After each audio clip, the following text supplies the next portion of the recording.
দেশজুড়ে আবহাওয়ার সবশেষ আপডেট জানাতে যুক্ত হব সহকর্মীদের সাথে।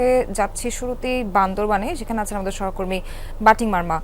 বাটিং, পাহাড়ে তো খুব বাজে অবস্থা হওয়ার কথা বৃষ্টির কারণে। এখন ঝুঁকিপূর্ণভাবে বসবাসরত যারা আছেন তাদের সরিয়ে নিতে প্রশাসনের পক্ষ থেকে কি কোনো পদক্ষেপ নেওয়া হয়েছে কিনা, কি চোখে পড়ছে?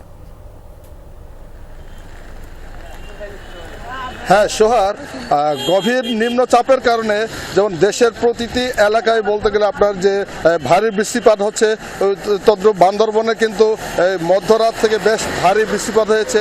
যে বান্দরবন আবহাওয়া অফিস জানিয়েছেন যে আজ সকাল 9টা পর্যন্ত 173 মিলিমিটার বৃষ্টিপাতের রেকর্ড করা হয়েছে, যার কারণে আপনার দেশে বান্দরবনে আপনার আলীকদম, লামা, তঙ্গবতী, রংছড়ি বিভিন্ন এলাকায় রাস্তাঘাটে যে কিছু কিছু এলাকায় বড় বড় গাছ পরে আপনার রাস্তাগুলি যান চলাচলের বিঘ্ন ঘটেছে। তবে প্রশাসনের তরফ থেকে এগুলি আবার কেটে যান চলাচলের উপযোগী করা হয়েছে। স্টে সেফের ডাবল লেয়ার প্রোটেকশনই পিরিয়ডের হেভি ফ্লোর দিনগুলোতে আমাকে রাখে নিরাপদে। Stay safe.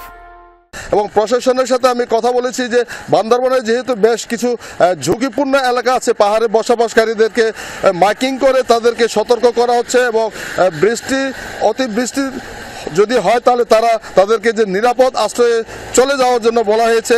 আপনি দেখেন এই যে সাঙ্গু নদীর পানি কিন্তু ধীরে ধীরে বৃদ্ধি পাচ্ছে এবং আমার এই যে সামনে দেখতে পাচ্ছেন যে পাহাড়ে পাদদেশে অনেক ঘর বাড়ি আছে যে ঝুঁকিতে, তারা কিন্তু তাদেরকে মাইকিং করে প্রশাসনের তরফ থেকে বারবার বলা হচ্ছে যে তারা যাতে একটু নিরাপদ আশ্রয় সরে যায়। এবং আশ্রয় কেন্দ্র কিন্তু বেশ কিছু আশ্রয় কেন্দ্র বান্দরবনে খোলা হয়েছে এবং আপনার লামা, আলীকদম, রুমা, থানচি সব জায়গায় কিন্তু আপনার প্রশাসন তৎপর যে যাতে পাহাড় ধসের কোনো ক্ষয়ক্ষতি যাতে না হয় এই ব্যবস্থা করা হয়েছে।